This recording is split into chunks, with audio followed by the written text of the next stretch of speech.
Markan priority is the hypothesis that the Gospel of Mark was the first written of the three Synoptic Gospels and was used as a source by the other two, Matthew and Luke. This hypothesis is a central one in discussion of the Synoptic Problem, the question of the documentary relationship among these three Gospels. Markan priority has been accepted by most scholars since the late 19th century and forms the foundation for the widely accepted two-source theory. Although a number of scholars support different forms of Markan priority or reject it altogether, the tradition handed down by the Church Fathers regarded Matthew as the first Gospel written. This view of Gospel origins, however, began to be challenged in the late 18th century, when Gottlob Christian Storr proposed in 1786 that Mark was the first to be written. Storr's idea met with little acceptance at first, with most scholars favoring either Matthean priority, under the traditional Augustinian hypothesis or the Griesbach hypothesis, or a fragmentary theory. Working within the fragmentary theory, Karl Lachmann in 1835 compared the Synoptic Gospels in pairs and noted that while Matthew frequently agreed with Mark against Luke in the order of passages and Luke agreed frequently with Mark against Matthew, Matthew and Luke rarely agreed with each other against Mark.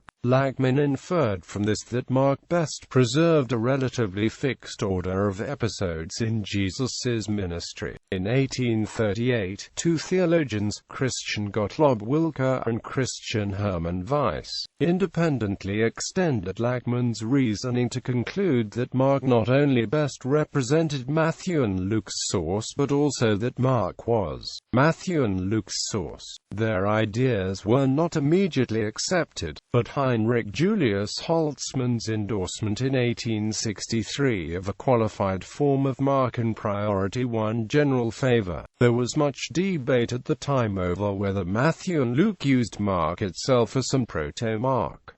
In 1899, J.C. Hawkins took up the question with a careful statistical analysis and argued for Markan priority without proto-Mark, and other British scholars soon followed to strengthen the argument, which then received wide acceptance. Many scholars in the 20th century regarded Markan priority as no longer just a hypothesis, but an established fact. Still, fresh challenges from B.C. Butler and William R. Farmer proved influential in reviving the rival hypothesis of Matthean priority, and recent decades have seen scholars less certain about Markan priority and more eager to explore all the alternatives. Dependent theories. If Markan priority is accepted, the next logical question is how to explain the extensive material, some 200 verses, shared between Matthew and Luke but not found at all in Mark, the double tradition. Furthermore, there are hundreds of instances where Matthew and Luke parallel Mark's account but agree against Mark in minor differences, the minor agreements. Different answers to this question give rise to different synoptic theories. The most widely accepted theory is the two-source theory, that Matthew and Luke each independently drew from both Mark and another hypothetical source which scholars have termed Q. This Q, then, was the origin of the double tradition material, and many of the minor agreements are instances where both Matthew and Luke both have followed Q's version of a passage rather than Mark's. The foremost alternative theory under Markan priority is the Farah Theory, in which Luke has drawn directly from not only Mark but also Matthew. The double tradition is then simply portions of Matthew that Luke chose to repeat, so there is no need for Q. A hybrid of these two theories is the three-source theory, which posits three sources for Luke, Mark, Q, and Matthew. The Wilke theory is similar to the Farah theory but has Matthew using Luke as a source rather than vice versa. It has attracted just a few modern proponents. A final theory holds that Matthew and Luke have no literary relationship beyond the dependence on Mark.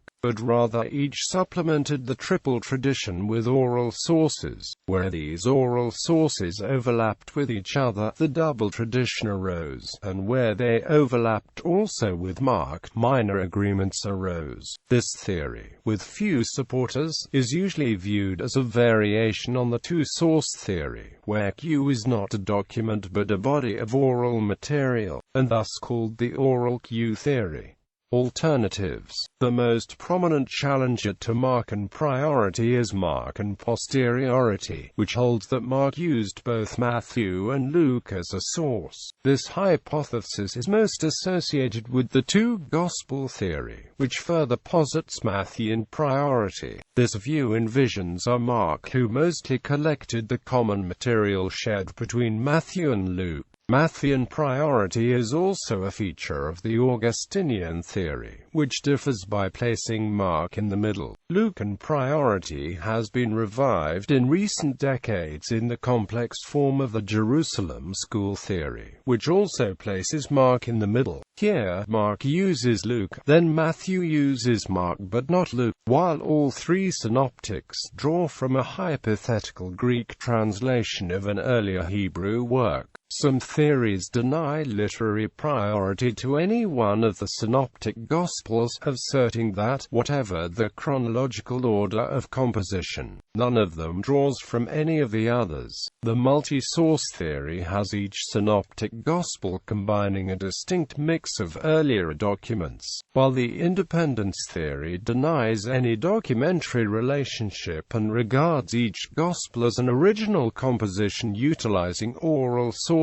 only. Some variations on Markan priority propose an additional revision of Mark, a proto-Mark if earlier than the canonical Gospel, or a deutero-Mark if later, serving as a source for Matthew and/or Luke. Evidence. Arguments for Markan priority are usually made in contrast to its main rival, Matthewan priority, bringing into focus the question of whether Matthew was a source for Mark or vice versa. The evidence supporting Markan priority is entirely internal. Many lines of evidence point to Mark having some sort of special place in the relationship among the synoptics, as the middle term between Matthew and Luke. But this could mean that Mark is the common source of the other two, or that it derives from both, or even that it is an intermediary in transmission from one to the other. In other words, many such arguments can support both Markan priority and its rivals. Famously, the so-called Lagman fallacy, concerning the order of pericopare in Mark, was once used to argue for Markan priority but is now seen as a largely neutral observation.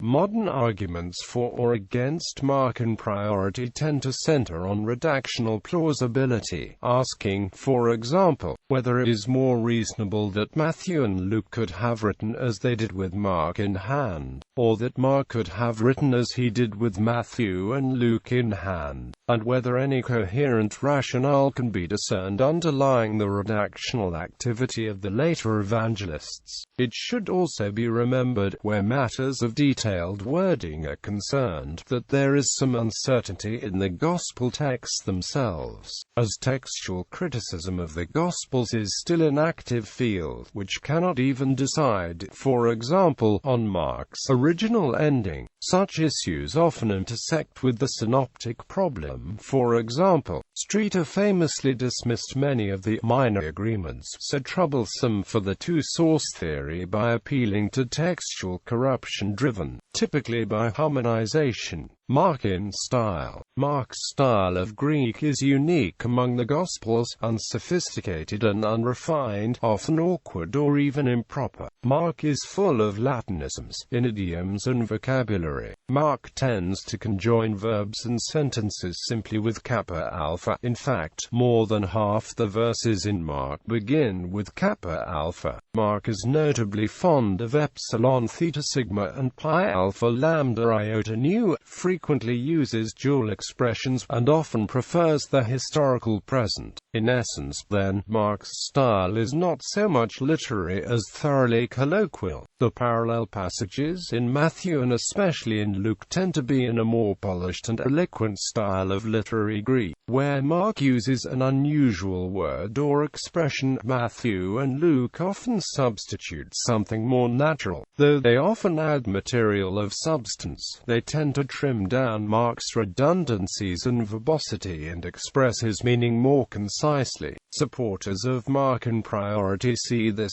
as Matthew and Luke improving the style of the material they incorporate from Mark. Supporters of Marcan posteriority, however, see Mark as recasting material from Matthew and Luke in his own peculiar style, less like lofty literature and more in a vivid, fast-moving style befitting oral preaching. Content not present in Mark. Mark's Gospel is by far the shortest, just over half the length of Luke, and omits much found in Matthew and Luke. In fact, while the majority of Mark is included in the other two synoptics, the additional material shared between Matthew and Luke only is quite extensive. While Marcan priority easily sees Matthew and Luke building upon Mark by adding new material, Marcan posteriority must explain some surprising omissions. Mark has no infancy narrative nor any version of the Lord's Prayer, for example, nor does Mark have more than a handful of unique pericopae. This is expected under Marcan priority, where Matthew has reused nearly everything he found in Mark, but if Mark wrote last, it is harder to explain why he had so little new material. But Mark's selection of material must be explained in either case, unless we are to believe that Mark knew nothing more about Jesus than what he wrote. Bauckham argues that Mark's content is limited to what Peter himself had witnessed, or at least learned from trusted associates. Powers argues that Mark's purpose is fundamentally charismatic, needing to hold the attention of outsiders hearing the gospel preached for the first time, so he focused on who Jesus was and what he did, eschewing the sort of lengthy teachings that dominate the double tradition and most of Special Matthew. So, with Mark's selection process better understood, his omissions per se are no longer viewed as such compelling evidence for Marcan priority. Content found only in Mark. There are very few passages in Mark with no parallel in either Matthew or Luke, which makes them all the more significant. The parable of the growing seed,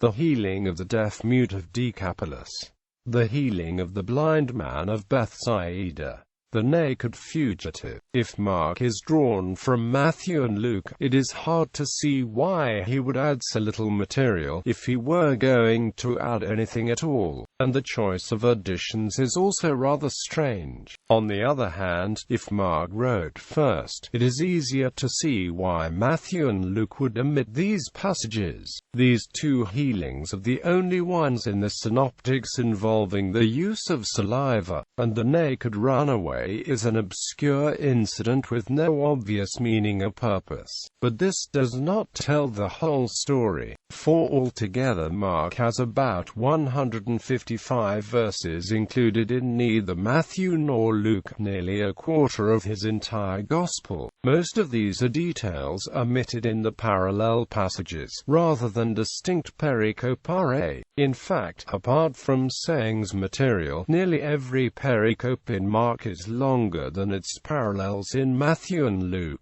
An illustrative example is the calming of the storm. Mark's unique details tend to be, by necessity, non-essential ones. Marcan priority sees Matthew and Luke trimming away trivial narrative details in favor of the extensive material they wished to add elsewhere. But under Marcan posteriority, Mark must have added these many details to make his stories more vivid and clear. In either case, Mark must have had an independent source spanning nearly his entire Gospel, but if so, Marcan posteriority requires a complex and skillful weaving together of the source with both Matthew and Luke, even within individual sentences, which would have been a challenging task.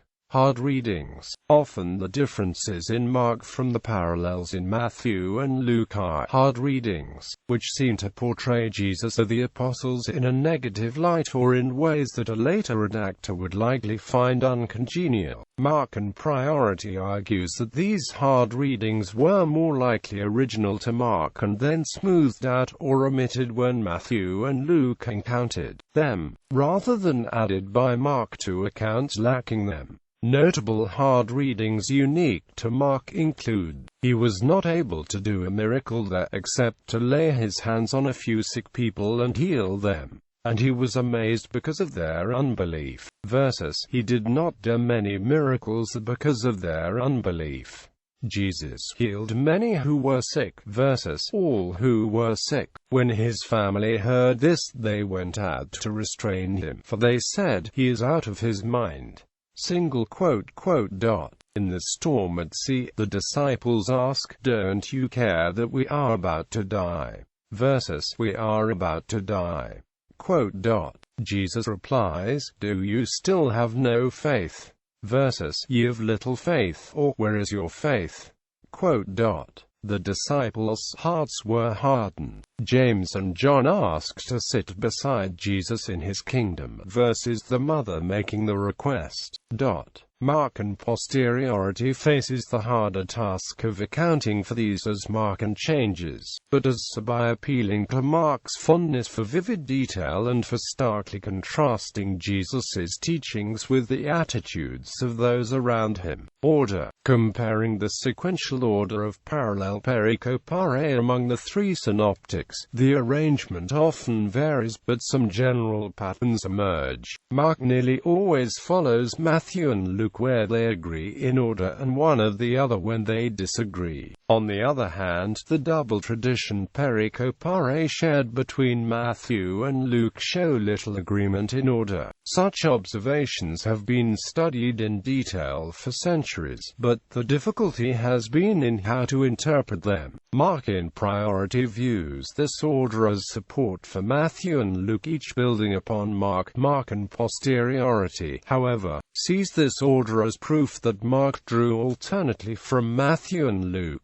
Even the Augustinian hypothesis can see Mark adapting Matthew's order, then Luke adapting Mark's order. Dualisms. Mark displays a special fondness for dualisms of various kinds, one of which is repeating essentially the same thing in two adjacent phrases. In a majority of cases, the parallel passages in Matthew and Luke, if any, echo only one of the two, and it often happens that Matthew chooses one and Luke chooses the other. Some prominent examples: when it was evening, after sunset; when it was evening, plus, as the sun was setting, the leprosy left him and he was cleansed; the leprosy left him, plus, his leprosy was cleansed; the word that was sown in them, the word from the heart, plus, what was sown in his heart.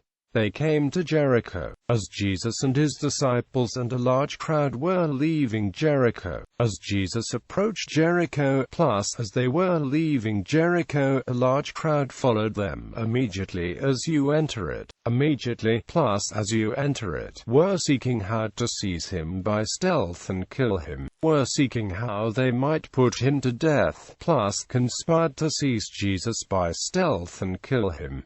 Now on the first day of the Feast of Unleavened Bread, when the Passover lamb is sacrificed. Now on the first day of the Feast of Unleavened Bread, plus, then came the day for the Feast of Unleavened Bread, on which the Passover lamb had to be sacrificed. Today, on this night. Today, plus, this very night.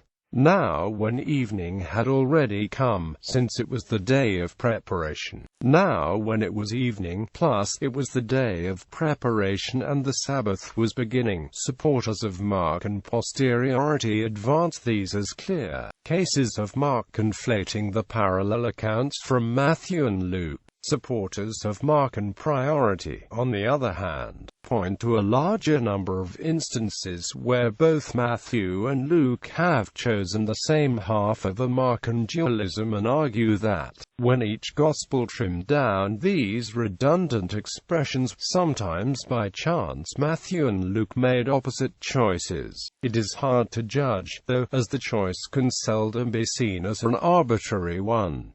Riley points out a more telling observation, though. When Matthew has one or both halves of a Marcan dualism, it usually occurs where Matthew and Mark are following the same sequence. When Luke has one or both halves of a Marcan dualism, it always occurs where Luke and Mark are following the same sequence. This is expected under Marcan posteriority, assuming the Marcan account can more easily refer to Matthew from memory, but more difficult to explain under Marcan priority. Editorial fatigue. Goodacre lists a number of occasions where it appears that Matthew or Luke begin by altering Mark, but become fatigued and lapse into copying Mark directly, even when doing so is inconsistent with the changes they have already made. For example, Matthew is more precise than Mark in the titles he gives to rulers, and initially gives Herod Antipas the correct title of Tetrarch, yet he lapses into calling him king at a later verse, apparently because he was copying Mark at that point. Another example is Luke's version of the parable of the sower, regarding the seed sown on rocky ground, where Luke omits several elements of the parable, but then follows Mark in the parable's interpretation. Luke says merely that the seed withered for lack of moisture, and does not mention the seed springing up quickly, nor the lack of roots, nor being scorched by the sun. Yet these omissions remain in the interpretation as respectively receiving the word with joy, having no firm root, and the time of temptation. This phenomenon, along with the lack of counterexamples of fatigue occurring in the opposite direction, supports Marcan priority. Naming of eyewitnesses. Where Mark mentions someone by name, someone not well known originally who could have been left anonymous, Bauckham argues that it is because his audience at the time could refer to them as living eyewitnesses. Several persons are named only in Mark: Bartimaeus, Alexander and Rufus. Salome. The reverse situation of Matthew or Luke naming those unnamed in Mark never occurs. If, as Bauckham reasons, the reason for the omission of these names in Matthew and Luke is that these persons have since died, this phenomenon lends support to Mark being composed earliest. External evidence. The early patristic evidence records a few traditions on the origins of the Synoptic Gospels. It never indicates that one Gospel used another as a source, and shows little concern even for the chronological order. The focus was rather on who composed them and on their apostolic authority. What evidence there is as to the order of composition or publication is seen as virtually unanimous agreement on placing Matthew first. The earliest relevant source is Papias, whose surviving fragments report two notable facts, echoed by most later sources. The evangelist Mark, he says, was Peter's interpreter and compiled his gospel from the preaching of Peter in Rome, which Peter then sanctioned for use in the churches.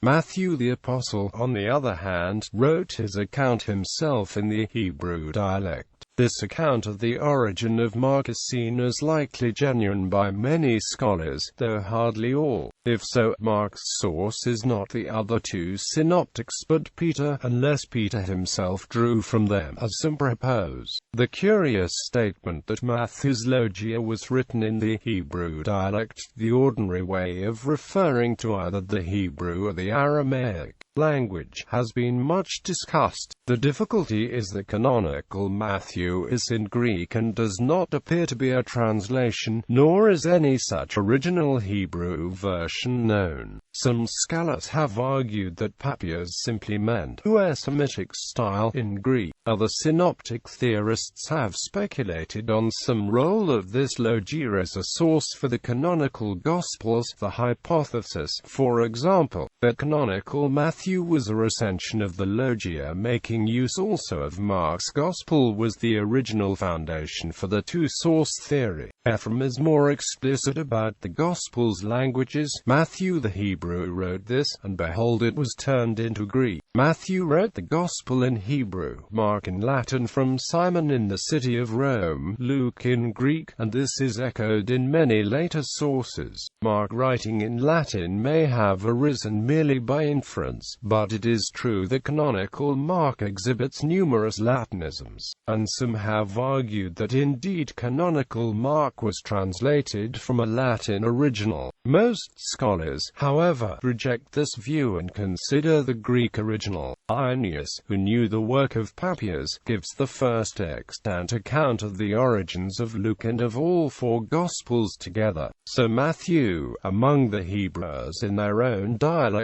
brought forth a writing of the Gospel, while Peter and Paul in Rome were evangelizing and founding the church. But after the departure Mark, the disciple and interpreter of Peter, himself handed what was preached by Peter down to us in writing, and Luke, the follower of Paul, set forth in a book the gospel that was preached by him. Then John, the disciple of the Lord and also the one who leaned against his chest, also published the gospel when residing in Ephesus of Asia. It is doubtful whether Irenaeus intends a chronological order in this passage, while need not be understood temporally, and after the departure need not indicate the time of composition, but simply that the apostles' testimony survived in writing even after they themselves were gone. Elsewhere Irenaeus often prefers the order Matthew, Luke, Mark, John when addressing the Gospels together, and this order thereafter occurs commonly in a wide variety of ancient sources. In fact, early Bibles and canons arranged the four Gospels in many different sequences, though most placed Matthew first among the synoptics.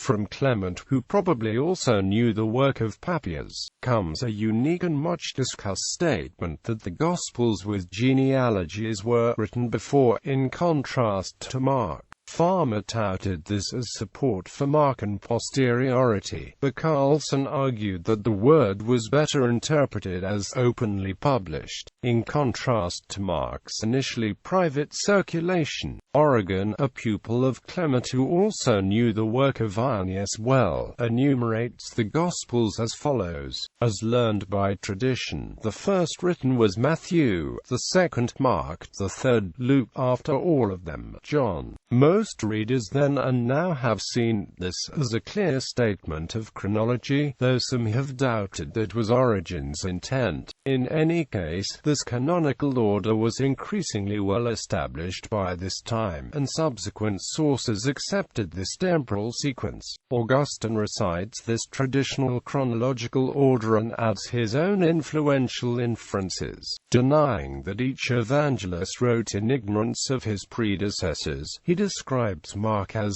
seemingly an attendant and epitomizer of Matthew. Later in the same work, Augustine revises his opinion and sees Mark as following not only Matthew but also Luke. Mark walks with both. This is sometimes seen as the first suggestion that one gospel used another as a source, but it is not at all clear whether Augustine had literary dependence in mind. In summary, the external evidence stands against Matthew using Mark, inasmuch as Matthew was written first, and against Mark directly using Matthew, unless perhaps either of these canonical Gospels is a translation into Greek influenced by the other. The patristic consensus, rather, was literary independence. But the value of this external evidence is uncertain. Most synoptic scholars regard it as being of little help and focus almost entirely on the internal evidence instead.